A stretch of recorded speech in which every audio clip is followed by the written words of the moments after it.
Cette propriété, finalement, ne nous dit rien de tellement nouveau. On a deux nombres relatifs en écriture fractionnaire que l'on divise. Diviser par un nombre revient à multiplier par son inverse.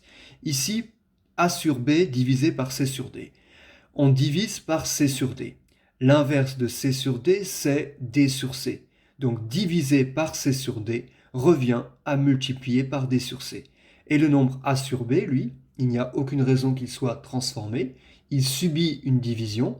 Subir une division revient à subir une multiplication par l'inverse. Ensuite, a sur b fois d sur c, vous savez que c'est égal à a fois d sur b fois c. Là, vous multipliez, comme d'habitude, les numérateurs entre eux et les dénominateurs entre eux.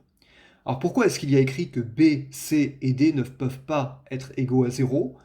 Parce que b est un dénominateur, d est un dénominateur, et si c valait 0, c sur d vaudrait 0 et on diviserait par 0, ce qui est impossible. Le nombre a, lui, en revanche, peut tout à fait être égal à 0. Quelques exemples ici. 4 septièmes divisé par 20 tiers. Le nombre par lequel on divise est 20 tiers. Divisé par 20 tiers revient donc à multiplier par l'inverse de 20 tiers, qui est 3 vingtièmes. On multiplie les numérateurs entre eux, les dénominateurs entre eux. On remarque que 4 et 20 sont tous les deux des multiples de 4. On peut donc remplacer 20 par 4 fois 5, simplifier par 4, et il reste 3 sur 35. Ici, il y a des moins. On règle donc tout de suite le problème du signe. La première fraction est négative, la deuxième aussi. On divise donc deux nombres négatifs, le résultat sera positif. On peut donc travailler uniquement avec les distances à 0. C'est donc comme si on avait 3 demi divisé par 15 quarts. Divisé par 15 quarts revient à multiplier par son inverse qui est 4 quinzièmes. On multiplie les numérateurs entre eux, les dénominateurs entre eux. On remarque que 3 et 15 sont tous les deux des multiples de 3. On peut donc remplacer 15 par 3 fois 5.